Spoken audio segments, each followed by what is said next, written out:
Fala pessoal, tudo beleza? Sejam muito bem-vindos aqui ao meu canal. Sou o Pedro Coelho e no vídeo de hoje eu vou tratar de um tema extremamente polêmico e que a gente precisa da devida cautela e da devida contextualização para compreender a abordagem que eu vou fazer aqui. Eu relutei bastante em fazer esse vídeo, por quê? Porque há um risco sempre, sobretudo quando há esses debates, esses temas com caráter e com vinculação claramente política, de haver uma deturpação e uma paixão excessiva nos comentários, o que distorce aquilo que eu pretendo passar para vocês. Certo, Pedro? E por que você resolveu gravar? Porque eu recebi uma quantidade enorme de mensagens de seguidores lá no perfil do Instagram, de alunos via mensagens, WhatsApp e e-mail, perguntando qual era a minha visão sobre especificamente aquela coletiva dada pelo ora ex-ministro da Justiça, Sérgio Moro. Será que ele cometeu crime? Será que ele revelou crimes praticados supostamente pelo presidente da República, o presidente Jair Bolsonaro? Houve crime de responsabilidade? Enfim, uma enxurrada de questões.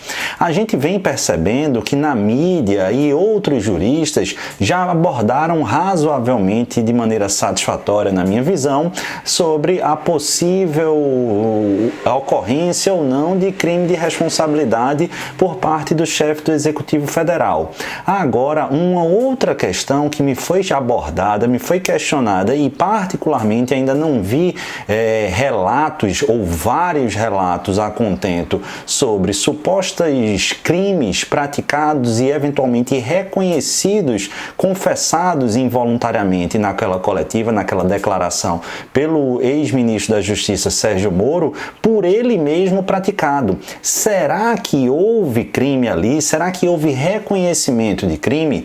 Pessoal, primeiramente, conforme eu disse, a gente faria essa abordagem, essa contextualização. Então eu quero pedir, a análise aqui é pura e estritamente técnica, não é movida a paixão, beleza? Então não interessa se eu gosto do ministro Sérgio Moro, se eu não gosto, se eu gosto ou não do governo, se eu gosto ou não da oposição. Aqui eu estou na função de professor, mas acima de tudo de um olhar técnico, ainda que você discorde dele, em relação aos aspectos criminais. Se politicamente é interessante ou não, um pouco me interessa. Até por isso, desde já vou colocar, evitarei abordar eventuais crimes de responsabilidade. Não é a minha seara, não tenho interesse em abordar, salvo, quem sabe, futuramente ou em conversas do dia a dia. Bacana? E a segunda observação, antes de entrar propriamente no mérito da questão, é efetivamente que eu acho toda análise, toda conclusão perigosa e arriscada. O que é que eu quero dizer com isso? Pessoal, eu sou radicalmente contra e sempre fui, independentemente de quem é a vítima ou de quem é o possível suposto infrator, de um julgamento sumário de internet. Essa ideia de que o processo penal é similar ao fast food. Analisa aí as evidências e me dá um veredito logo. Calma, não funciona dessa maneira. Não importa a quem a gente esteja se referindo. A, B, C ou D, independe do espectro político, do estilo de pessoa, se eu gosto ou não como indivíduo. O fato é que para o processo penal chegar a uma conclusão é preciso coletar evidências, posteriormente instaurar um processo submetido ao crivo do contraditório da ampla defesa para gerar sentença, posteriormente direitos recursais e aí sucessivamente. Hoje, qualquer juízo definitivo ou convincente de valor em relação à culpabilidade do ex-ministro Sérgio Moro ou mesmo do atual presidente da República me parece extremamente assodado, extremamente infeliz e extremamente inoportuno. Então, primeiro, outro ponto aqui que eu vou destacar, não estou fazendo qualquer juízo de valor definitivo. Agora, vamos responder efetivamente, será que o ex-ministro Sérgio Moro cometeu crime, a chance dele ter cometido crime, ou melhor, a chance dele ter revelado em sua coletiva e nesses acontecimentos mais recentes alguma conduta criminosa, do que a gente tem lido aí, pessoal, do que a gente tem analisado, que saiu de publicações jornalísticas, midiáticas e uma ou outra avaliação técnica de profissionais do direito com atuação na seara criminal, cogita-se da suposta prática e reconhecimento diante desses fatos de 2 delitos supostamente praticados pelo ex-ministro Sérgio Moro. O primeiro, artigo 319 do Código Penal, o crime de prevaricação. Será que ele prevaricou ou não? Daqui a pouco eu abordo. E o segundo, o crime de corrupção passiva, estampado no artigo 317 do Código Penal também. O que é que diz o crime de prevaricação? Vou ler aqui com vocês e aí depois retorno. Diz lá: retardar ou deixar de praticar indevidamente ato de ofício ou praticá-lo contra disposição expressa de lei, para satisfazer interesse ou sentimento pessoal, detenção a pena de 3 meses a 1 ano e multa. Será que a conduta do ministro Sérgio Moro se amolda a do ex-ministro Sérgio Moro, se amolda a esse crime do artigo 319? Vamos lá, pessoal. Em princípio, daquilo que ele efetivamente revelou na sexta-feira, né, naquela coletiva que ele anunciou que não mais continuaria como ministro da Justiça, não vejo evidências concretas da prática desse delito de prevaricação. E por quê? Porque daquilo que fora narrado, havia supostamente uma tentativa de influência indevida por parte do presidente da República para obter informações sigilosas, informações privilegiadas, informações que até mesmo esse ministro, o ministro da Justiça, não teria essas informações. Porque perceba, o vínculo do delegado-geral com o ministro da Justiça não revela uma obrigatoriedade, um dever de comunicação acerca de informações sigilosas, tá? Ainda mais quando essas informações sigilosas fossem destinadas a serem repassadas para o presidente da República. E pelo contexto e da narrativa da coletiva, diante dessa tentativa de pressão para obter informações privilegiadas, de acesso a relatórios de informação privilegiada da Polícia Federal, andamento de investigações, tudo intervenções indevidas, o ex-ministro requereu a seu afastamento, a sua demissão. Essa é a versão. Então, daqueles fatos específicos, não me parece, agora naturalmente há um burburinho e provavelmente isso vai ser investigado. Não me parece que cortando esses fatos específicos tenhamos alguma chance de crime de prevaricação. Aí a gente faz o contraponto. Pedro, então absolutamente não há chance. Primeiro, sempre há chance de absolvição ou de condenação. E segundo, num espectro um pouco maior, um pouco mais amplo, ampliando a nossa ideia e com base até mesmo em outras manifestações do próprio ex-ministro Sérgio Moro, como por exemplo no programa Roda Viva em fevereiro e em outras publicações. Eu falo do programa Roda Viva porque eu assisti o videozinho hoje de manhã, antes de gravar esse vídeo. A gente tem material para cogitar, não estou afirmando, mas para cogitar que essas intervenções indevidas por parte da Presidência da República já teriam acontecido em outros momentos. Esses pedidos de acesso indevido a informações sigilosas já teriam acontecido e, supostamente, o ex-ministro teria, entre aspas, sucumbido, repassado. O caso que eu me recordo, assim, que mais se destaca e necessário investigar é o caso dos laranjas, os chamados casos dos laranjas do partido, do ex-partido do presidente, do PSL. Havia uma investigação sendo gerada, gestada, tocada pela Polícia Federal em Minas Gerais que corria em segredo de justiça. E em manifestações do próprio presidente, em declarações, ele havia pedido o acesso aos autos da investigação até então em curso e ao ex-ministro Sérgio Moro, e esse ministro, então o ministro teria fornecido cópia para o ex-presidente passando essas informações. Um outro exemplo era naquele caso dos hackers. Por quê? Porque até mesmo em manifestações do ministro, ou notícias, melhor colocando, narradas à época, houve comunicação por parte do ex-ministro Sérgio Moro a algumas personalidades do mundo jurídico, alguns ministros do STJ, informando que os hackers tinham acesso ou tinham tido acesso ao celular deles, dessas autoridades do STJ.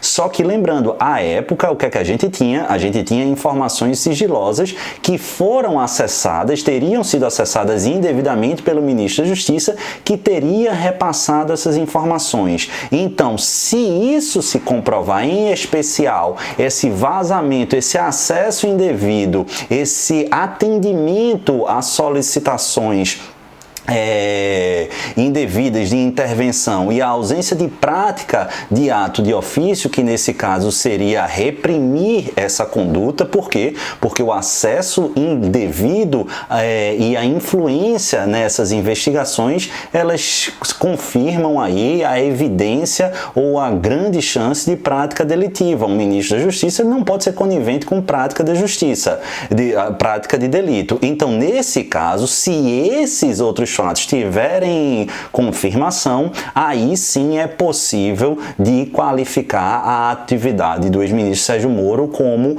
um crime de prevaricação. Mas especificamente nesse fato houve uma tentativa de influência indevida, de acesso a informações de investigação em curso, acesso a relatórios de inteligência e outras informações, e ato contínuo diante dessa situação, desse incômodo, dessa tentativa de influência indevida, o ex-ministro pediu a sua exoneração, seu afastamento do cargo. Então, especificamente, não vejo nesse caso crime de prevaricação. E o segundo crime muito falado é justamente o crime de corrupção passiva. Esse é ainda mais sensível. Precisa ter muito cuidado com isso aqui. Por quê? Porque a gente tem duas versões. E qual seria o crime? O que é o crime de corrupção passiva? Ele está lá no artigo 317 e diz o seguinte: solicitar ou receber para si ou para outrem, direto ou indiretamente, ainda que fora da função ou antes de assumi-la, mas em razão dela, vantagem indevida,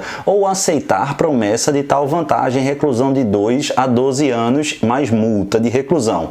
Pessoal, presta atenção, qual seria aqui a ideia? De acordo com fatos revelados, supostamente houve uma negociação mesmo antes de assumir o cargo, após as eleições de 2018, negociando-se a saída do ex-ministro da Justiça Sérgio Moro abandonar a magistratura federal, 22 anos de magistratura federal, para assumir o Ministério da Justiça. E qual teria sido, entre aspas, o preço ou as condições para que o ex-ministro fizesse esse movimento um tanto quanto inusitado? Basicamente, dois. Um suposto, outro confirmado. Qual é o suposto? A garantia de uma das primeiras, ou da primeira vaga ao Supremo Tribunal Federal, que ocorreria no final desse ano, entre setembro, outubro e novembro, acho que setembro desse ano de 2020. A gente não chegou em setembro, não há essa confirmação, mas mais de uma vez houve a menção por parte do presidente da República que ele teria assumido esse compromisso.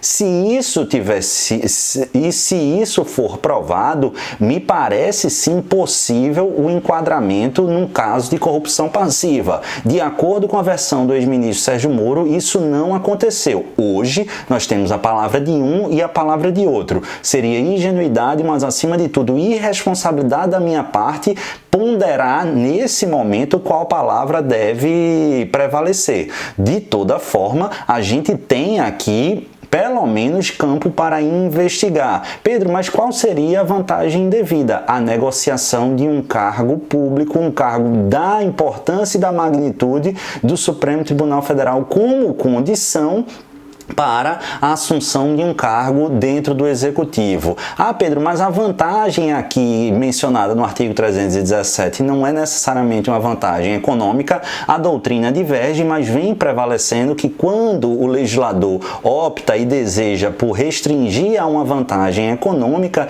ele o faz expressamente, assim como consta na grande maioria dos crimes contra o patrimônio que ostentam essa estrutura. Beleza? A segunda, mas repito, aqui a gente não tem elementos. O grande ponto e a grande celeuma é que dentro do contexto da coletiva, da declaração do ex-ministro Sérgio Moro, ele falou que ele impôs uma condição. E que condição era essa? Era que se acontecesse algo de ruim em relação a ele, o presidente e o ministro do Gabinete de Segurança Institucional que estavam presentes, eles se comprometeram a dar uma espécie de pensão ou indenização. Isso ficou muito nebuloso em relação à família, porque, de acordo com o ministro, não seria justo para ele abandonar 22 anos de magistratura e deixar o campo ou deixar a família dele vulnerável. Em uma primeira ótica, você pode até imaginar que esse vale a pena, ou entendo, é um pleito justo, mas calma lá, a gente precisa entender que condicionante é essa, que pensão era essa, que indenização era essa, porque assim, se fosse, não, minha condição para assumir é encaminhar um projeto de lei que garanta uma pensão especial para ex-ministros, ou para funcionários públicos, ou para um caso concreto específico, vá lá, porque a gente não teria esse aspecto da impessoalidade, mas garantir, sabe-se lá como, que haveria uma compensação, uma pensão, uma indenização com dinheiro público a partir de uma negociação, de um compromisso de caráter pessoal, violaria extremamente, de maneira extremamente flagrante, a impessoalidade e seria passível, sim, ao menos em tese, de caracterizar o crime do artigo 317 do Código Penal, o crime de corrupção passiva. Então toma muito cuidado, tá, pessoal? Eu vou reforçar aqui. A gravação desse vídeo foi para tentar colocar um pouco de luz nessa discussão ou nessas celeumas todas, mas longe de mim tá a intenção, até porque é impossível e eu sou extremamente contrário a esses julgamentos céleres, sumários e irresponsáveis de internet. A gente analisa as declarações, os indícios e eu passo a minha opinião, mas jamais vaticino se Sérgio Moro é inocente, se Sérgio Moro é culpado, se o presidente é inocente, se o presidente é culpado.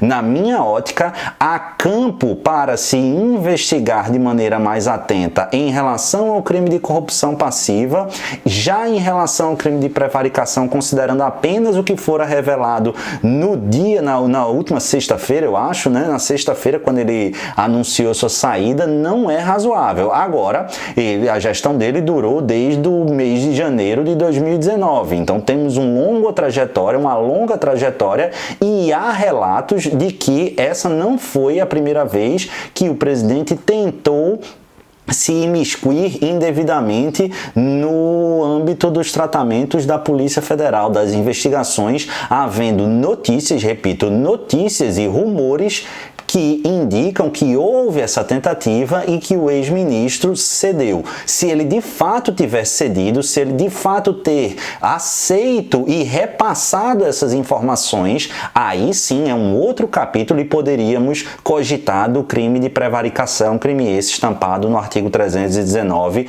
do Código Penal. Beleza?